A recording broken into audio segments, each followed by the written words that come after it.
When the Niners miss on an opportunity, it's completely magnified. Yep. They do not have eraser plays. They don't. They just don't have them. 3rd and 12. 3rd and 12. And Mahomes was like, oh, yo, I'm going deep. I'm taking a deep shot. That's the biggest takeaway I have watching Mahomes. Of course, he's brilliant. Of course, he hits all the layup throws. There's no question. He hits all of those. Right.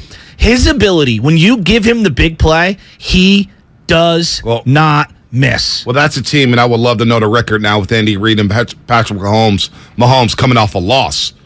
They come off of losses, and they light it up. But I felt Friday, I was like, even before the trade, I thought the Niners had a really good shot to beat this team. And early on in the first half, I'm thinking to myself, okay, this team can play with Kansas City. Yes. The opportunities were there, but you could lose a game in the first. How many times do we watch an NFL game and we see a team settle for 3 over and over and over again and saying, you know what? That's going to come back to bite them in the ass. I mean, you have to score 6. You have to score touchdowns, especially against a team like that. The first possession, you're forcing a little slant to Ayuk with the guy draped all over him on 3rd down. I hated the 2nd down play, which was like a little toss to Debo to the left. Like, to me, where's McCaffrey? You get into the red zone, and I know he just got here. I get it. He just got here. Anybody who watched that game realized, like, one play in, oh, my God, McCaffrey needs to play as much as possible. McCaffrey's legit. He needs to play as much as possible. McCaffrey's legit. And I want to get to him at some point. Get him on the edges. Get him on the edges, for crying out loud. Stop running him up strictly up the middle. Get him on the edges. Get him in space and let him cook. Christian McCaffrey is going to be just fine. But Shanahan does have a way of coaching very conservative, very scared. I call it scared play calling, where you don't trust the quarterback. But then again, I put it on Shanahan for having his quarterback. It's on him. Well, and it's on him. I'm seeing a lot of people say to me, Joe, why are you so mad? Jimmy's the backup. And this and that. You know why I'm mad? Because the definition of insanity is doing the same thing over and over and over again and expecting different results.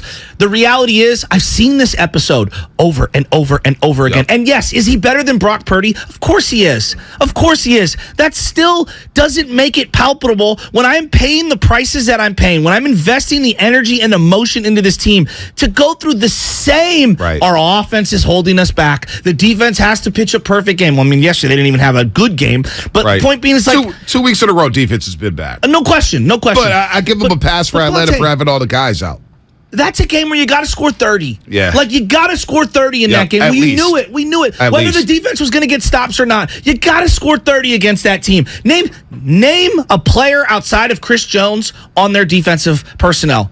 Not a lot of. Well, I can. You can. Juan Thornhill, Justin Reed, but most Frank people Clark, can't. Willie Gay, the thing that really Bolden. They got players. Yeah, but you can. But most people can't. I'm just saying, most people can't. It's not like we're going against the 85 Bears. And on a day that I watched the entire Hall of Fame and Ring of Honor guys and all these 49ers, these legendary 49ers, Joe Montana was at half the midfield as the coin toss guy, and I'm just like, Joe Montana, one of the greatest to ever play the game, with Mahomes on the field, and we got Jimmy G.